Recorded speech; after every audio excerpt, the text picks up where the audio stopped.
This time we can hear this taped remark from the president.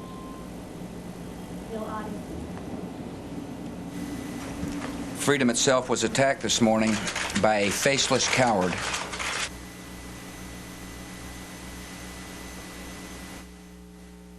You see what's happening here. This is a videotape being fed from a remote location, and we're trying to get a clear signal and keep it from breaking up and get it onto the air. So sometimes this takes a little bit of time, and we will definitely do what we can to bring it to you as soon as we can see it and hear it clearly. That was the President of the United States. Here he comes again, same tape. See if we can hear it and see it more clearly this time. Freedom itself was attacked this morning by a faceless coward, and freedom will be defended. I want to reassure the American people that the full resources of the federal government are working to assist local authorities to save lives and to help the victims of these attacks. Make no mistake, the United States will hunt down and punish those responsible for these cowardly acts.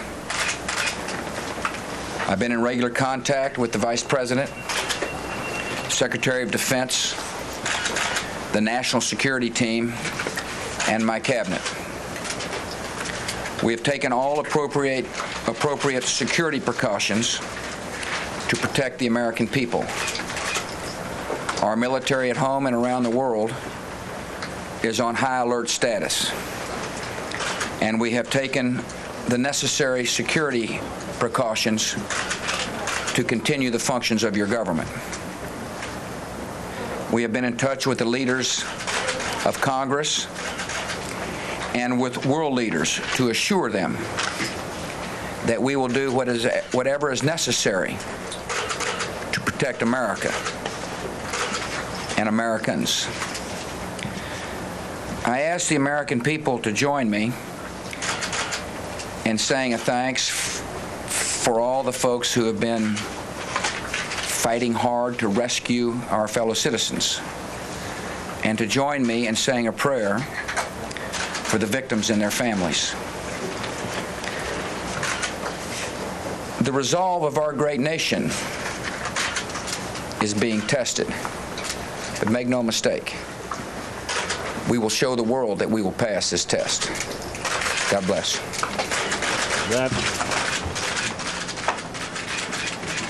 That concludes the President's taped comments from Barksdale Military Base in Louisiana. The President of the United States speaking just a short time ago. We know not now where the President is. You heard him say that the United States military is on full alert. All security precautions could be taken, that he's been in touch with House, Senate leaders and other members of the administration, as well as with foreign leaders. He said we will... And with world leaders to assure them that we will do whatever is necessary to protect America and Americans. I think this is an actual picture of the plane coming into one of the World Trade Center towers, and then those flames shooting out the other side. Right. And then we follow on the videotape. This happened around 9 a.m. this morning. Right. And then not too long after that, in the 9 to 10 period, one of the towers began collapsing. We had hoped against hope it was partial collapsing. Some people leaped out of the building or were forced out by the flames and the explosion. They would gasp on the ground. My question is, we watch this first one tower collapse. That's what you're going to see on the videotape. Right. Then another tower collapse. Is this massive destruction of the World Trade Center, based on what you know, and I recognize we're dealing with so few facts, is it possible that just a plane crash could have collapsed these buildings, or would it have required the sort of prior positioning of other explosives in the building? What do you think? No, my sense is that just the velocity of the plane and the fact that you have a plane filled with fuel hitting that building that burned, the velocity of the plane certainly had an impact on the structure itself. And then the fact that it burned and you had that intense heat probably weakened the structure as well. And I think it was simply the planes hitting the buildings and causing the collapse. You know, as you can see, the impact on the rescue workers. I mean, these people who are heroes in this building that have been impacted by this, the number of people that have been injured, the number of police and fire officers, firefighters that have been injured is just, it's incalculable at this point. And the mayor said within the last hour, I think, that there were indications that some people might still be alive in the debris of the building. That's reasonable to accept that. Oh, it's good. This early into an incident, you have to assume that some people are alive.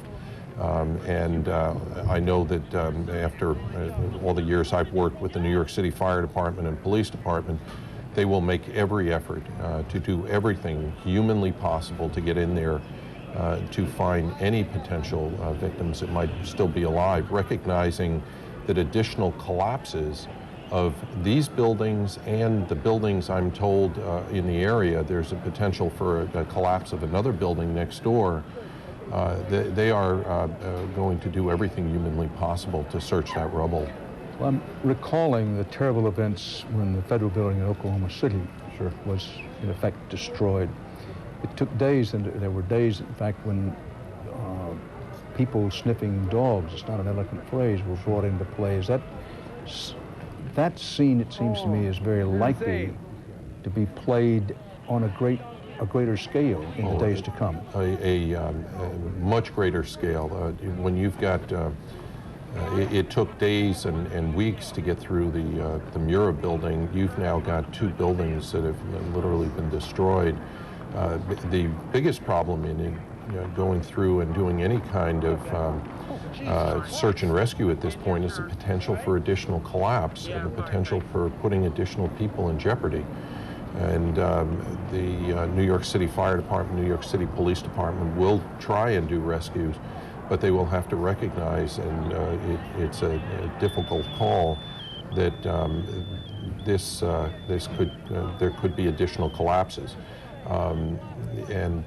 This scene will play out, a search and rescue effort will play out over not days, but weeks, and body recovery could play out over a period of... Get the best intelligence we can from our allies and friends around the world, and then basically plan a huge, massive response against these perpetrators. Well, as you say, you have tried to get him extradited before. The U.S. has been pressuring the Taliban to give him up for years. What further pressure can we bring to bear? Well, I believe that the first thing we need to do is penetrate those terrorist cells to find out exactly where he is. We need a massive response against him there. Secondly, we have to raise the stakes in the international community to initiate sanctions if nations don't cooperate in extraditing him to the United States or finding him. This man is a menace to the international community, not just to the United States. And thirdly, I believe that we have to bring the international community, our allies, developing countries, in a war against terrorism. Terrorism hits across borders, and there has to be an international, perhaps United Nations response, a coordinated response to prevent this from happening again. This is a massive attack on the United States, but also on the international community. Bill Richardson, the former United Nations ambassador, thank you. As we continue to keep an eye on the skies over Manhattan and in Washington, D.C., people are nervous, understandably, when they hear jets fly overhead, and many of the jets that are flying now are military fighters.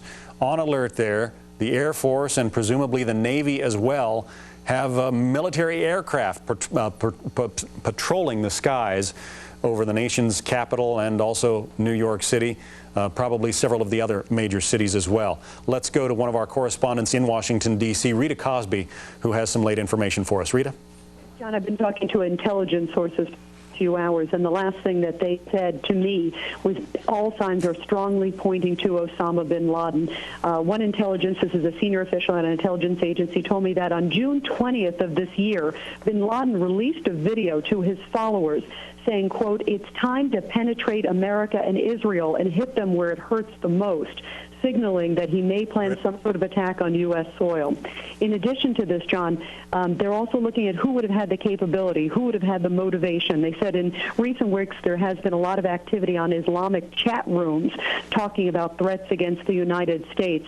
But in terms of actual training for Osama bin Laden, he does own a number of planes, also trains specific pilots to actually be able to carry out these type of attacks. And this is something that intelligence sources are saying that they were aware he was doing this type of training, not necessarily to attack the U.S., but to train for suicide attacks on planes and other mechanisms. He also, as we know, is believed to be behind the attack of the USS Cole. And, of course, that was someone who came up on a boat and planned a suicide attack in that mechanism. They do believe, however, if he is connected to this, and, again, this is just a strong possibility that they're looking at, that he would have been augmented by another group. They said that, of course, he has widespread tentacles across the world and has followers across the world. And among the possibilities that could have, that they're looking at right now is augmenting would have been a Palestinian group and also the Hezbollah. All right, Rita Cosby, this is just an absolutely stunning day. I still cannot get accustomed to the pictures that you're seeing there on your screen now. This is a looking, well, we were seeing Lower Manhattan. Now, this appears to be the area around Reagan National Airport in Washington. Hard to say. We'll find out what these pictures are specifically, but fighter jets now patrolling the skies over Manhattan as well as over Washington, D.C. There is the picture where you should see the World Trade Center. It's like a very, very fine ash, and it was black outside. You couldn't see, and there was a lot of debris coming down. So we decided to go back in the building, sit on the interior wall, and wait, which we did until it cleared, and we tried to make our way out and around the corner to the East River where we could see some blue sky, and then we heard another loud crash, and I guess that's, it was my impression that there was a bomb, and then we saw the tower collapse as we were running down the block, and I ducked into a bank with a few other people from our building. What a sight to see both those towers collapse. We go to Bob Schieffer in Washington for what's happening there, and particularly information on the Pentagon. And that was a plane that went into the Pentagon, another airliner near the Hillip pad there. It fortunately was on the far side of the building from the most critical offices housing the chairman of the Joint Chiefs and the Intelligence Center, and of course Defense Secretary Donald Rumsfeld, who at first did not want to evacuate the building, and then he was persuaded that that was in the best national interest of this country to do just that. And then of course we had the situation in Pennsylvania where a United airliner crashed into the ground. It too had been hijacked. James Lee Witt is the former head of the Federal Emergency Administration in the Clinton administration. He was well known during his tenure there because there were so many natural disasters around the country. Mr. Witt, what is FEMA doing at this hour? Well, Tom, I'm sure that they've already activated. It's probably horrifying, and I saw earlier said it looked like a war zone, and I'm sure it does, and just looking at the pictures. But you know, there's so many firefighters and police officers that were probably up at the base of that building, probably in that building, trying to get people out. And I'm sure that, you know, the loss is going to be tremendous, and pain is going to be felt for a long, long time. Jamie Lee Witt, thank you very much. By the way, Afghanistan's ruling Taliban movement on Tuesday said that Osama bin Laden, they are closely allied with him, was not responsible. Including one that we were possibly in, so. It's still a very dangerous situation for the firefighters and police officers that are there. But they're the best. I mean, they're the best in the world. And if whatever number can be saved, they will do it. Mayor, you've just pointed out something that we were not aware of, that because of, when you have the two tremendous buildings, 110 stories high, both these buildings collapsed, then there are buildings around these two twin towers that have collapsed. And I was in one of them, 75 Barclay Street, and when the first tower collapsed, it created a tremendous smoke condition. It hit our building. We were trapped in our building for maybe 10, 15 minutes. So there are other buildings there that are affected by this, and there's no question that there are people, many people, still trapped there that we can't save. So that there were two bombs in effect, commercial airliners flown into those two buildings, and they came down We presume because of the initial explosion, there may have been secondary explosions as well that were detonated in the building by these terrorists. Robert Harper was one of those who was in the area when all of this occurred. Mr. Harper? Yes. Tom, how are you today? Well, tell me where you were when the first plane flew into the first building. I was down below the World Trade Centers. I was arriving at work just a little late, and the first plane had crashed into the building, so there were many people, sort of standing around. There were EMS workers running around as well, and you could see the second plane coming around and everyone sort of pointing up, and then that second plane just crashed into the building. And what about people who were trying to get out of the building? We had one report of bodies falling through the air and people jumping from windows. Did you see any of that? Absolutely, absolutely. It was a very traumatic day, I think, having seen that, because where the initial explosion was, there was a lot of black smoke coming out of around, I believe it was around the 78th floor, and you saw people jumping for their lives out of the 78th floor of the World Trade Center. Smoke everywhere, fire everywhere, and people were continuing to jump out of the 78th floor. So people began to run away, because once the second explosion happened, the debris that was caused by that began to fall everywhere, and everybody just started running toward the mayor's office. I began to run toward the Woolworth building, which was close to that. And then as I got closer to that, I realized if the top of the World Trade Center hit the Woolworth building, that building too would be affected, and it might also fall down. Did you have a sense right away? An armored vessel. So the most secure location for him and the place he needs to be is wherever he is safe, and that doesn't tend to be the White House in a situation like this. Was or was not the top levels of the government, were they not concerned today about a possible chemical or biological attack? Well, I think when you have an event like this occurring, you have to recognize the psychology of the terrorists, if in fact it is a terrorist attack, and I can't imagine it's anything else, would be the same psychology that would drive them to do a chemical and biological attack. So if they were to undertake this kind of event, then you could suppose they would also be willing to do a chemical and biological attack. Although it should be noted that this kind of attack is much easier to pull off. Of knowing, or even focusing on that, the effort right now is to save as many people as possible. And we have thousands of emergency workers doing that right now. And we have, from the police department, the fire department, the emergency services, the governor has alerted and put on standby the National Guard, and they should be able to relieve us later this afternoon. I believe that's going to be a number like 1,500, 1,700 National Guard. And we also have the urban search and rescue teams, 3 of them, that are coming to New York to help assist our police department and our fire department. Was with them. We were in a building that was trapped for a while, so when we left, I could see that they were going to, there's no question there are going to be significant casualties to our emergency personnel. It's terrible. What do you say to the residents of New York City right now? Clearly Manhattan has been locked down, the transportation in and out is shut off. First of all, anyone in southern Manhattan should just head north. Seconds, people came running in and said that the Trade Center had been hit,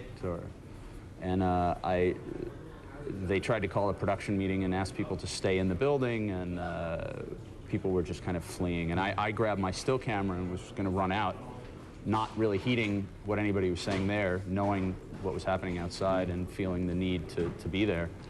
And one of the guys came out of the studio with a camera and was putting a tape in it, and I just grabbed it and ran. And we saw the shadow you running across the street. What was you afraid of, principally, as you were running? I was afraid that I was going to be rained upon by whatever was coming off the building. So I knew that I had a few seconds to get basically an establishing shot, and then I had to look out for myself. And I was on the southeast corner of the plaza. I'm not sure exactly what building is there. And I just went around the corner a little south on Church and just got underneath a car and pointed the camera up into the sky and stayed there for a while, and then came out after a few minutes when the debris stopped raining so heavily. And I went around the corner and was pulled under an overhang by a couple of Port Authority police, to whom I immediately mentioned what I had shot. And they just grabbed me and whisked me down into the Port Authority Police headquarters. Good afternoon, I'm Bernie Lang. And I'm Kate Godwin. We're cutting into network programming to bring you local information about today's events. Numerous federal agencies across the Grand Valley have been shut down, as well as air services across the country. That includes Walker Field. Greyhound also shut down all operations. This is the White House, the flag on the flagstaff the White House. Boy, that'll happen all over the country now, being lowered to half staff.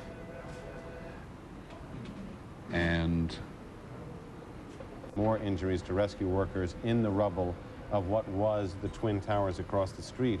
So they are continuing to fight the fire, but they've pulled the rescuers back until they can really assess what's going to happen with that building. And Bob Jameson, who we talked to, who gave us first early warning of this some time ago, wasn't sure exactly how tall that building was. Number 7 World Trade Center is 47 stories tall. And I assume, maybe you know, but listen first of all. Again, you hear the sounds. I apologize. I thought it was something new coming in. John, I assume that the 7, the World Trade Center, has been evacuated?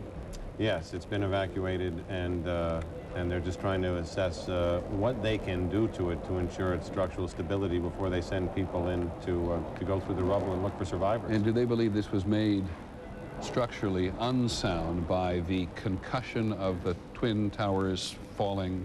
Yes, and literally by the fact that so much of one of the Twin Towers fell on top of the building.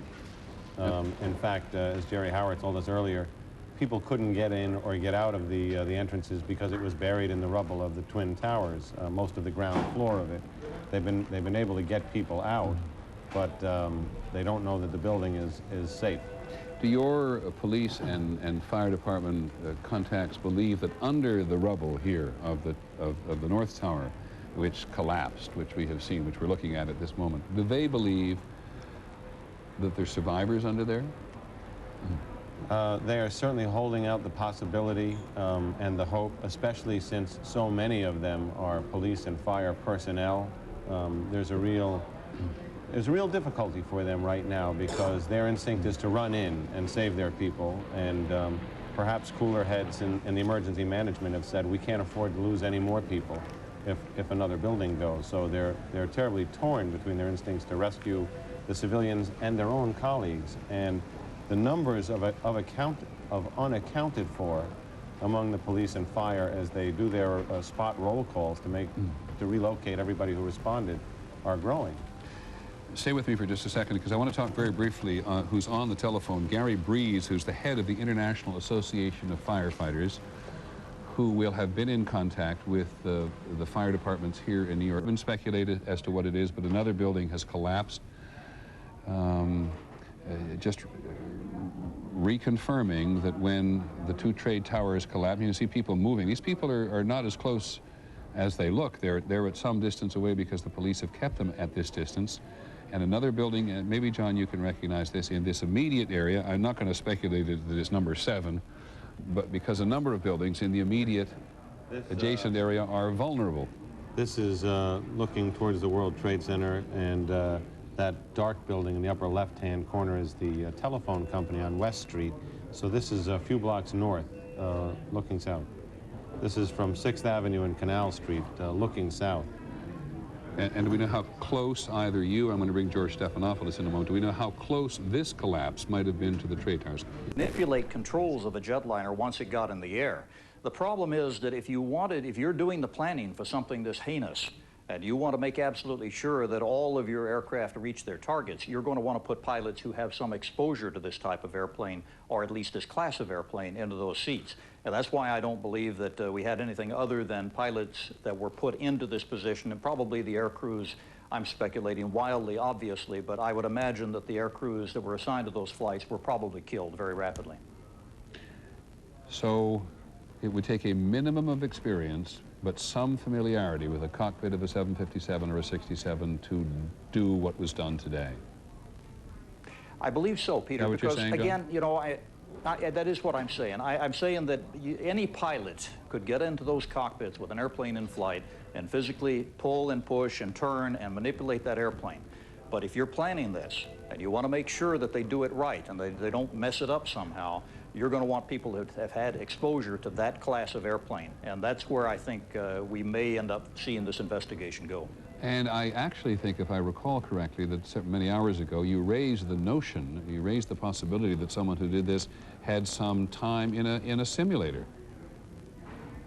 There is a high likelihood that if you were going to plan this again over a period of time, a year or two, That you could, if you were the planning organization, find a way to get your pilots that you wanted trained into a simulator someplace in the world. There are a lot of 757 and 767 training, or a lot of it available. And, you know, our people train air crews from all over the world, our people meaning in the United States. We wouldn't necessarily have any clue of what was in their hearts or what they were planning to do if they came in the door from a legitimate carrier or even a private operator of a 757, because there are some private ones out there. Thank you, John. Is there anything else you need to add? Please go ahead. Yeah, just one other thing. This is an unusual situation, and one of the little flags in this, Peter, at this early stage is the fact that we're talking about only 757s and 767s. That is the only combination of big airplanes that have what we call a common type rating. In other words, if you're rated in one, you can fly the other. The cockpits are almost identical. And that may be of no consequence here. It may have simply been coincidental, but it also raises a little flag that maybe we are dealing with somebody who planned this on the basis of having trained for this type of airplane. Thank you, John. Thank you very much indeed, which certainly speaks to the point that any number of analysts of terrorism, somebody said this morning, nobody wants to be described as an expert on terrorism today, as analysts of terrorism and terrorism activity, and who try to monitor it around the world as effectively as they can, have said this was today a very sophisticated operation. We do know now, we believe, that about 100 people are believed to have been killed or injured in today's attack on the Pentagon. And as John McCarthy from the Pentagon has said to us on several occasions, there is no guarantee that that is the final number. But currently, the information from the Pentagon is that 100 people are believed to have been killed or injured in today's attack. And you recall that Mayor Giuliani of New York, the closest he has come to giving of the first flight. That was American Airlines 11. That's the flight from Boston to Los Angeles that went into the first World Trade Tower. What this is animation based on the track of the plane, data coming from the FAA. You're going to hear Walter Cross, the programmer, describing it. The flight took an immediate hard left turn due south. The speed initially decreased by over 100 miles an hour, and then increased to over 500. And then as it approached the New York area, it slowed to all the way down to about 300 knots. So, and then tragically it impacted in the World Trade Center. American 11 was indeed the first flight. We have confirmed that of the two. And that, again, that was the voice of Walter Cross, the programmer who put that animation together. What that shows you is this flight on its way to Los Angeles headed due west and then made that very sharp turn. Mr. Cross also told us that there was an indication of some air violence right before that left-hand turn, violent changes in airspeed as the plane went off track to head into the World Trade Towers. On that flight, 92 people, not counting the hijacker. And Peter, I've done some very quick calculations. Of course, all of the planes involved in today's incidents were headed to California. 3 of them to Los Angeles, 1 to San Francisco, 2 had left Boston, 1 from Dulles, 1 from Newark Airport. Total number of passengers and crew, 266 people, not, of course, counting the hijackers. Peter? Thanks very much, Lynn. And the issue of taking off from Boston and Dulles and all headed for California, John Miller raised the subject before, raised the issue before, whether or not, there are lots of reasons, and again we'd be speculating, but he makes the point that aircraft taking off from Boston and Dulles outside Washington to go to California would have full loads of fuel on them, thereby creating a far greater explosive potential without having had to have explosives on board and getting them past U.S. security either at Dulles Airport or at Boston. 266 people on the aircraft alone today who have died in this attack on the United States and on the American people. Now, in our control room, somebody says there is a... Let me go first to Bill Blakemore and then perhaps to Joe Torres of WABC, our affiliate.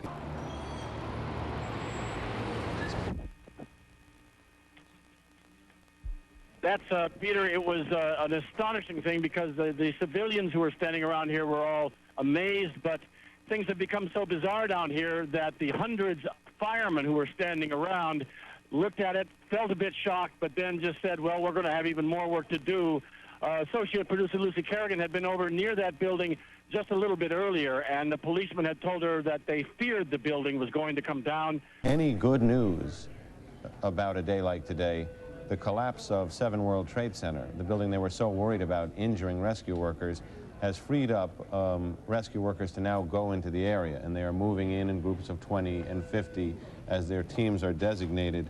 So the principal danger to the rescue and recovery teams has been eliminated. The biggest danger has literally removed itself.